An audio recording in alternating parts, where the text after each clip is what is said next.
Okay, welcome everyone, and we're going to go ahead and get started with today's session. Today, we're going to be talking about managing your dimensions and categories in Stratum.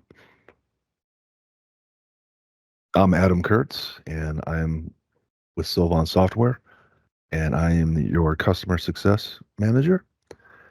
And if you have any questions about Stratum or anything regarding your agreements, you can certainly contact me, and we can talk further about that.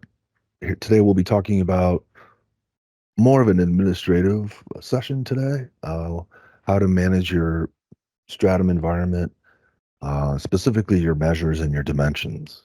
How do you make them visible or invisible, for that matter? And then other options as well. We'll be diving into some of those details.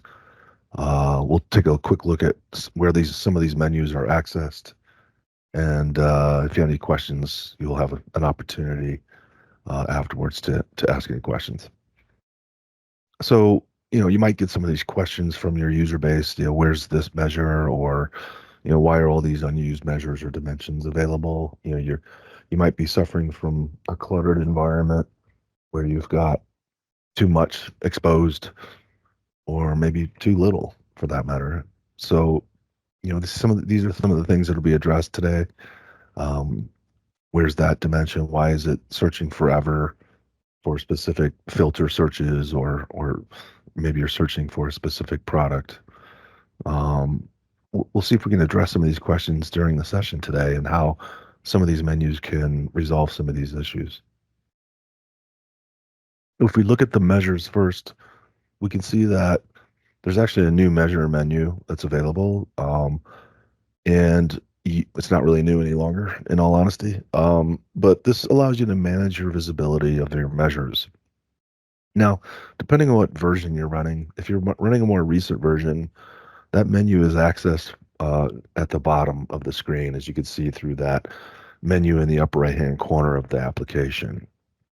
If you're running an older version, you might see a menu option called Admin Utilities, and that would be in the left side of your interface on the left frame. So, nevertheless, you should be able to access it either way, depending on the version you're running. And this will allow you to manage your measures, manage the visibility. Do these measures, will they have data copy permissions? Because Stratum does provide the ability to copy data from one measure to another to perhaps create budgets or plans. Um, is it going to be a planning enabled measure? And again, Stratum has the capability to allow users to come in and actually update numbers and change them. So for budgets and plans, something along those lines to allow users to come in and make necessary updates to the budgets. So again, this is the measure menu, and when you select it, it takes you obviously into the measure menu, as it should. And here's where you can see all the measures, because again, you're an admin, so you're able to see everything. And this will allow you to manage each measure or a select subset of measures for that matter, because you can select them. And once you make your selection by placing a check bar next to them to the categories and measures that you want to change, you can then select the edit button there in the file menu there on the left. And this will allow you to manage the options there that are available on the right hand side, such as, do you want to make this enabled? So we can see here a measure is not enabled, and so this would be invisible to the users. And it looks like it's no across the board for enabled visibility. Planning, it's not enabled for that. Planning allowed is kind of redundant, but those both have to be turned on for planning purposes. And again, the same thing for the data copy. Are you going to allow it, or are you going to enable it? Allowing it maybe it will allow you to go ahead and turn that on, and then once you enable it, it then becomes fully enabled. So you can then copy data or make the necessary planning updates. The planning piece does require a little bit more programming on the back end. Data copy does not. So that's another thing to keep in mind. Here we can see that once the edit button is selected for a given measure, we can then go in and as you can see, I've selected some forecast measures there. And now I'm able to change some options by clicking in on that edit button in the prior screen. It allows me to then manage the measures that I did select. And I can then toggle on and off whether these measures are going to be um, enabled, visible, whether planning will be allowed. Typically, that is allowed for the forecasting measures, but data copy seems to be turned off for whatever reason. And then you can go ahead and save that, as you can see with the save button. And so this would be, as you can see, an easy way to turn on certain measures, to turn them off, make them visible or invisible at its very simplest form, or turning on and off these other options that you may or may not be using as well. Likewise, the dimensions are available similarly to the measures. As you can see, again, depending on the version that you're running, you can access this same, well, not the same, a different menu, obviously, dimensions, but access it basically the same way, except you'll select your dimensions menu. So again, this will allow you, instead of measures, obviously it allows you to manage your dimensions. Again, some of these concepts are the same, like visibility, and some are not. Like dimensions typically come with attributes, different data points about that dimension. You can manage how those attributes are accessed and formatted, and you can control performance for larger dimensions. So if you want to manage how invoice or product, which are typically some of your larger dimensions, ship to would be another candidate. You can actually manage how users interact with searching for those different dimension members. For instance, for SKUs, you might have 50 to 100,000 active SKUs. For invoices, you've got millions that you've processed over several years, I would think. If someone were to filter or accidentally open a filter menu for invoice, it would kind of grind for a while, depending on the menu option that you've set up.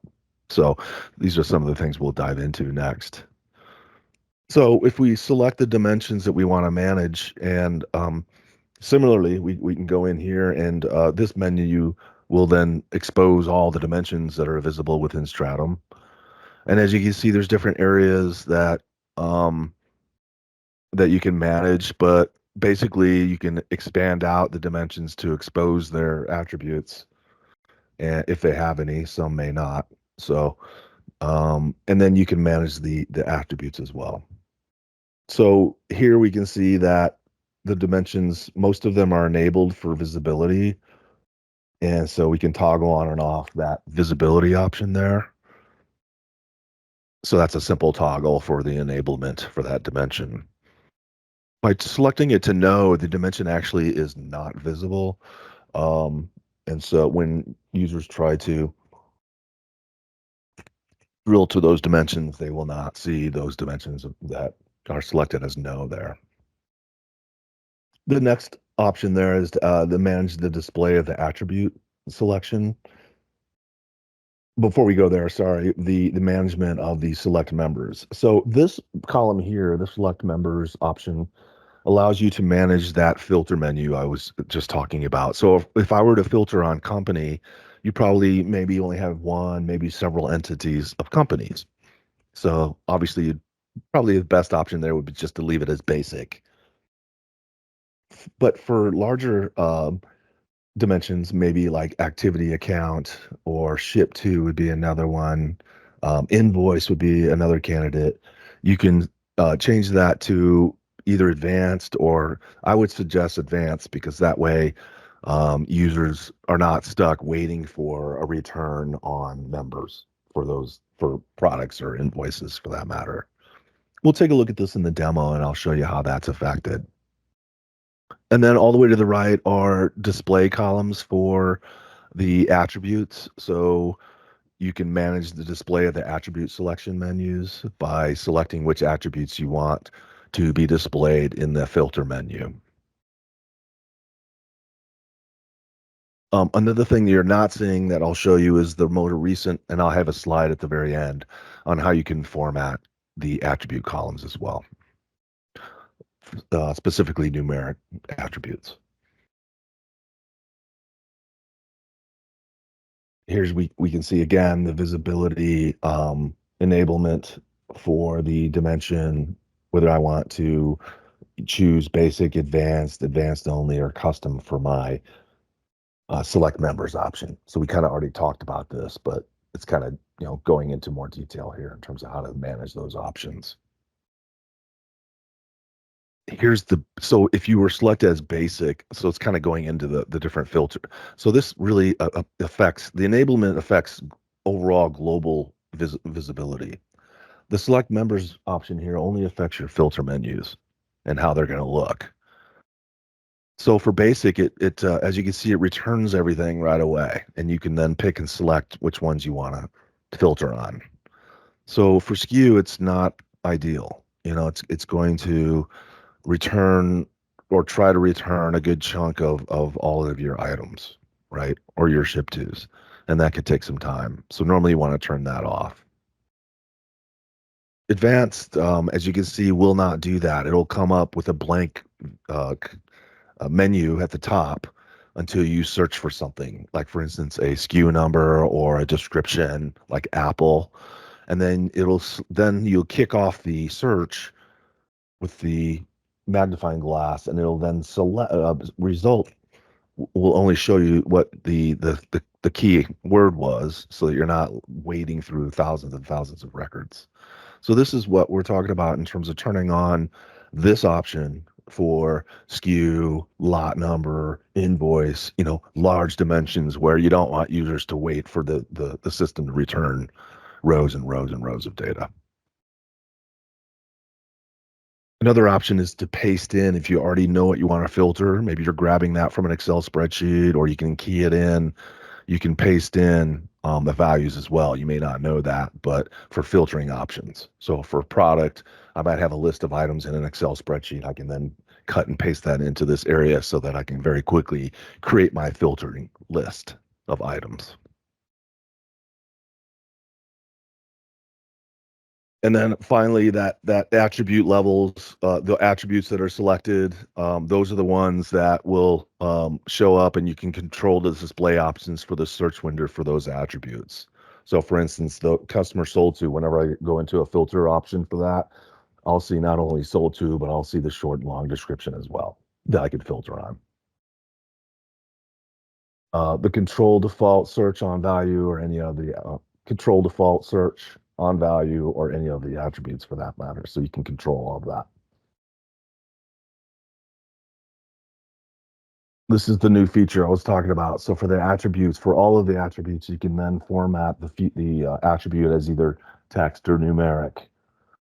So for like list price or anything like in inches, anything that's numeric, lead time in days, these are the ones you want to make numeric and then save that globally, so that when the users are coming into the views, they're doing sorts and filters on these attributes, and they don't have to worry about it. It'll work as expected. That's how you can contact me. That's my email, adam.kurtz@solon.com. Feel free to contact me for whatever reason for Stratum, or if you need more assistance with today's topic.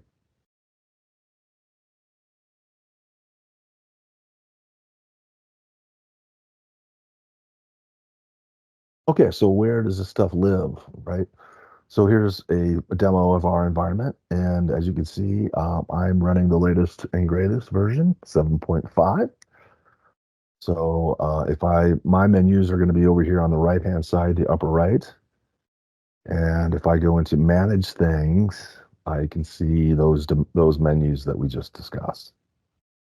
So if I want to go dive into my dimensions, I then select the dimension menu option there, and we can see all the dimensions that we have available to manage. So these are all the dimensions here we can see, and I've got pretty much everything turned on, enabled, right?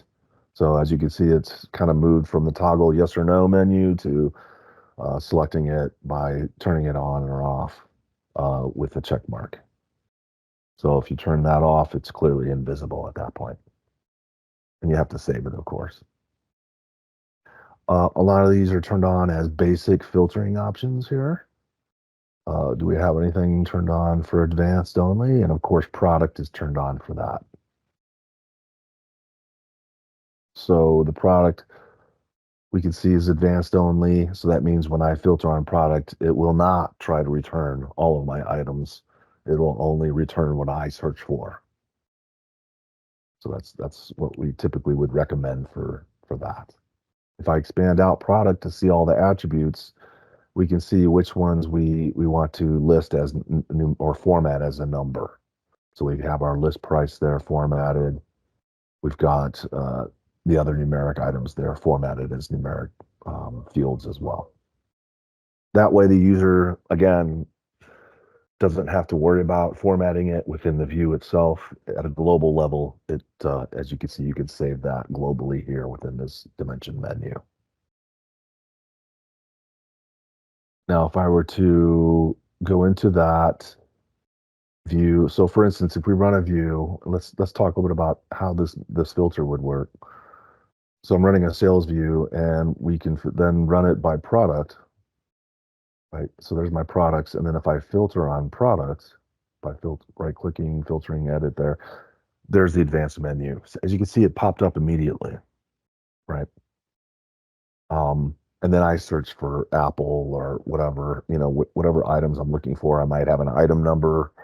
I can then search on the different attributes that I've selected that are available. And so here I can say anything with the word Apple in the long description. And then I can make my selections of which ones I want to add into my filtering list. And then I click OK. There's only 2 items there that I've selected. So that would be the difference. For instance, I don't know if I've got, let's see what other larger items I might have here.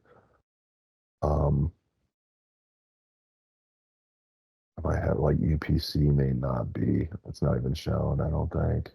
Yeah, I don't know if I have. There it is. Let's see what UPC does. So UPC, a lot of entities. If I were to filter on that, there you go. So this one returned, immediately. So this is your basic menu, right? As we can see, it returned up to 241 UPCs. Now, I live in a demo world, right? So I get to press the easy button because everything is so small. I'm sure you probably have more than 241 UPCs. Now, again, you might do this at invoice level or accidentally for perhaps, or maybe not. You never know what a user is going to do, right? So again, that this would still be grinding with the circle of death. Trust me, if it had a lot of entities to go through, right?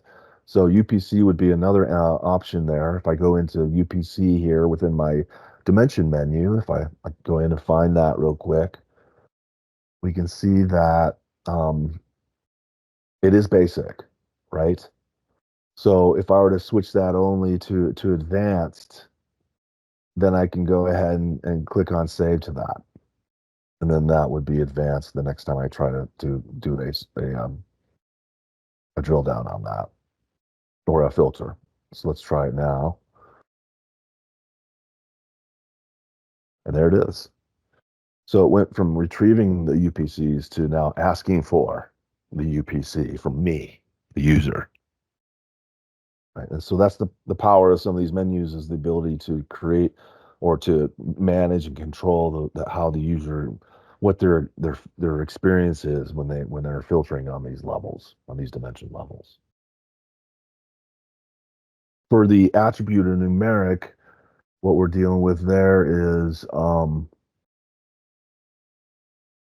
if I were to add in, for instance, if I go back to product because I know that's been formatted, and then I'll get rid of my filter.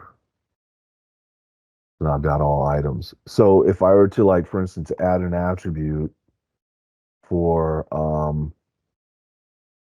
come on, list price, right? So that's one of those numeric attributes that I saw that was formatted as a number. Well, now I know that when a user comes in and they add it in to their view, or maybe already part of their view, when they do sorting, it'll sort properly because this has been formatted as a number. Or if they do a filter on it, which is a new feature, by the way. So if you're not on the latest release, you can't filter on attributes the way I can here. I can then say, well, anything greater than or equal to a certain list price, like 90, so we'll cut out all the 80 numbers, right? It works like a charm because the product knows that this is not a text field. It's a numeric field and should be treated as such. Right. So that's again part of that menu option is to be able to work and delineate whether your attributes are going to be numeric or text. Right. And so that's your dimension, you know, that's how you manage the dimensions, and that's basically how it affects your filtering options there, and how that will affect your user's experience, right? With specifically with the dimensions. Um,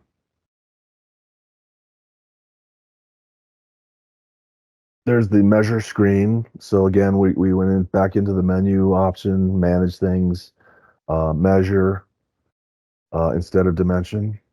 So now we're into our measures and we can search for a given measure. You might have a lot of them. So if you want to look for, like, for instance, anything with actual sales in the measure name, um, you can very quickly pare down that list to the measures that you want to work with.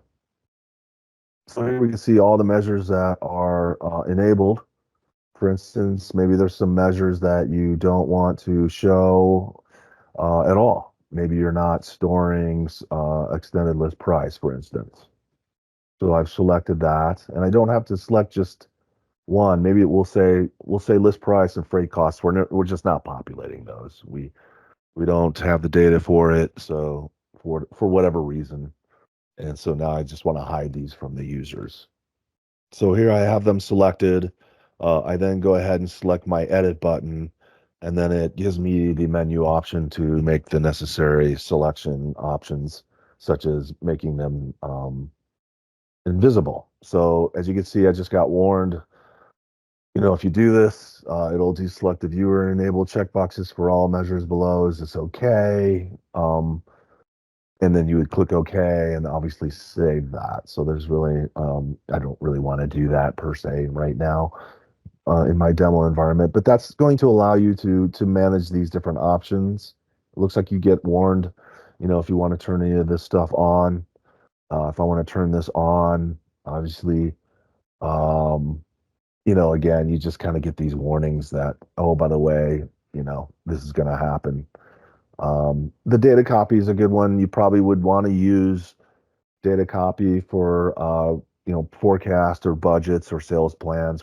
You can copy last year's sales into a budget for certain levels, and you can kind of select which levels you want to populate that. So those are some of the menu options that you can. If you simply just want to hide them, you're going to deselect these as needed here. We can see that I've just deselected those, and then I would just click on save to actually save that. I can completely deselect them and then save that so that it's basically inactive uh, and no across the board. So, but I won't do that. So I won't change anything here. But this is again allows you to manage your measures, and oh, by the way, it does include your calculated measures. So maybe if there's some calculations you're not really using, or for whatever reason, you can then play the same game here with those as well.